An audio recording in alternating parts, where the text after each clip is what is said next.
আসসালামু আলাইকুম। সবাই কেমন আছেন? আশা করি সবাই অনেক অনেক ভালো আছেন। আল্লাহর অশেষ রহমতে আমরা অনেক ভালো আছি। তো আজকে একটি ভিডিও নিয়ে আপনাদের মাঝে চলে এসেছি। দেখতেই পাচ্ছেন আমি ওয়াল পেন্টিং আপনাদেরকে দেখাচ্ছি। আর এটা হচ্ছে মানিকগঞ্জ শহর। আর মানিকগঞ্জের মহিলা কলেজের এই দেয়ালগুলো সবাই রাঙা ছিল। আর আমাদের পাশের বাসায় যেহেতু আমার প্রতিবেশী ছিল, মানে ও হচ্ছে মহিলা কলেজে পড়াশোনা করে, তো সবারই দায়িত্ব ছিল একটু মানে ওয়াল আঁকিঝুঁকি করার। তো আমাকে বারবারই বলছিল যে আন্টি চলেন আমাদের কলেজে যেয়ে একটু ওয়াল এঁকে দিয়ে আসবেন, যা ইচ্ছা আঁকবেন। তো আমি তো অত ভালো কিছু আঁকতে পারি না। ও বললো যে যা মানে আপনার ইচ্ছা হয় সেটাই এঁকে দেবেন। তো বেশ কয়েকদিন ধরে যাব করে আর যাওয়া হচ্ছিল না। তারপর একদিন ভাবলাম যে না যাই।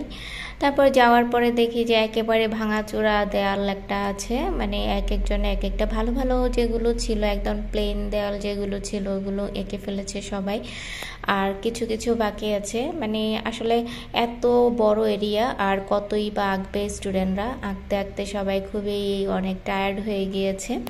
তো শেষ পর্যন্ত আমি গিয়েছি যে আমি আর কি আঁকবো, আমি তো আর কিছুই আঁকতে পারি না। পরে মনে যা আসলো তাই এঁকে দিয়ে আসলাম আর কি। তো ওইটা এঁকে দিয়েছি।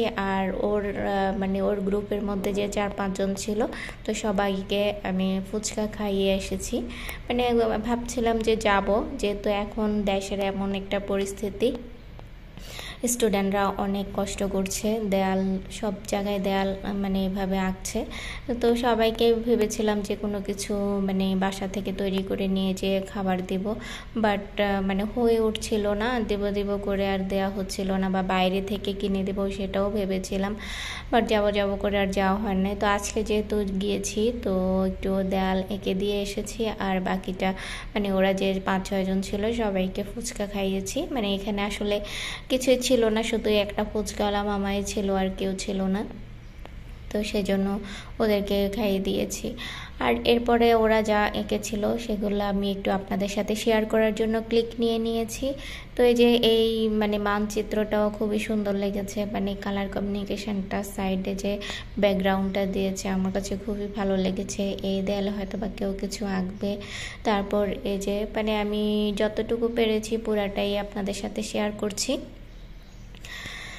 আসলে মানে যে আঁকিঝুঁকির মধ্যে যে সবাই তার মনের কথাগুলো তুলে ধরেছে, এটাই মানে এই লেখাগুলো তো হয়তো অনেক বছর থাকবে এখানে। আবার যদি দেয়ালটা রং না করা পর্যন্ত এগুলো সবসময় থাকবে, আর এগুলোই মানুষকে বারবার করে মনে করিয়ে দিবে যে কি হয়েছিল আমাদের দেশটাতে।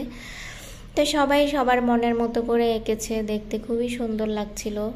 তারপর এখন মানে এই পাশটায় দেখলাম, মানে চারপাশটাই দেখেছি। ভেবেছিলাম যে গার্লস স্কুল তারপর বয়েজ স্কুলের দেয়ালগুলো আমি একটু মানে শ্যুট নেব, কিন্তু আসলে সময়ই হয়নি যে শ্যুট নেওয়ার মতো, কারণ আমি একটু ব্যস্ততার মধ্যে আছি। এই ব্যস্ততার মধ্যে আসলে মানে বাইরে যে ঘুরে এগুলো করাটা আসলে অনেক কষ্টের ছিল। তো আজকে ভিডিও এ পর্যন্ত। সবাই ভালো থাকবেন, সুস্থ থাকবেন, আমার জন্য